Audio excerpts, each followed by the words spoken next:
അസ്സലാമു അലൈക്കും വറഹ്മത്തുള്ളാഹി. സുഹൃത്തുക്കളെ, ഇന്ന് 23 ജനുവരി ഷാബാൻ 4-ാം തീയതി ബാബുൽ ഉംറന്റെ ഭാഗത്താണുള്ളത്. ഇവിടെ നടന്നിട്ട് നമുക്ക് പരിശുദ്ധമായ കാബാലയം കാണണ്ടേ. ഇവിടെ നിന്നൊന്നും കാണാൻ പറ്റില്ല, കാരണം ഇവിടെയൊക്കെ കൺസ്ട്രക്ഷൻ വർക്ക് നടക്കുന്നുണ്ട്. പുതിയ പള്ളിയോട് ചേർന്ന ഭാഗത്തുള്ളത് കേട്ടോ. ഇവിടെ ഒരു ഹാജി ഉണ്ടായിരുന്നു, അവരെയൊക്കെ കാണാൻ വേണ്ടി വന്നു വെള്ളിയാഴ്ച പ്രഭാതത്തിൽ.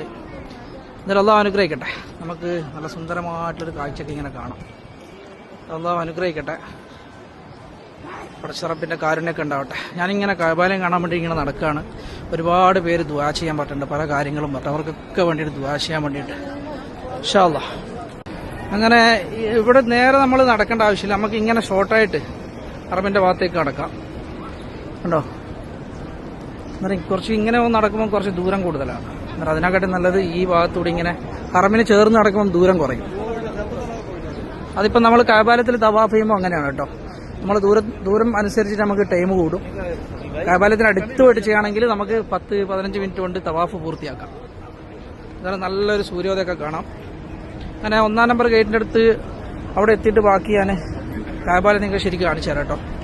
അങ്ങനെ ഞാൻ നടന്നങ്ങനെ സമയം 7:15 കണ്ടോ. ഇഷ്ടം പോലെ ആജിമാരിങ്ങനെ ഹിറാമിൽ പല സ്ഥലങ്ങളിൽ നിന്ന് വന്നവരാണ് കേട്ടോ. ഇവരൊക്കെ പഠിച്ചവൻ ഇവരുടെയൊക്കെ ഉദ്ദേശങ്ങൾ അള്ളാഹു സഫലീകരിച്ചു കൊടുക്കട്ടെ. അതുപോലെ നമ്മളുടെയൊക്കെ ഉദ്ദേശങ്ങൾ അള്ളാഹു സഫലീകരിച്ചു തരട്ടെ. ഒരുപാട് പേര് പ്രയാസങ്ങൾ അനുഭവിക്കുന്നവരുണ്ട്, അവരുടെ പ്രയാസങ്ങൾ അള്ളാഹു തീർത്തു കൊടുക്കട്ടെ. ആമീൻ. കാബാലയം കണ്ണറിയെ കാണാൻ നമ്മുടെ മാതാപിതാക്കള്, മക്കള്, സുഹൃത്തുക്കള്, കുടുംബങ്ങൾ, പക്ഷേ അവർക്കൊക്കെ സന്തോഷ സമാധാനമൊക്കെ നൽകും.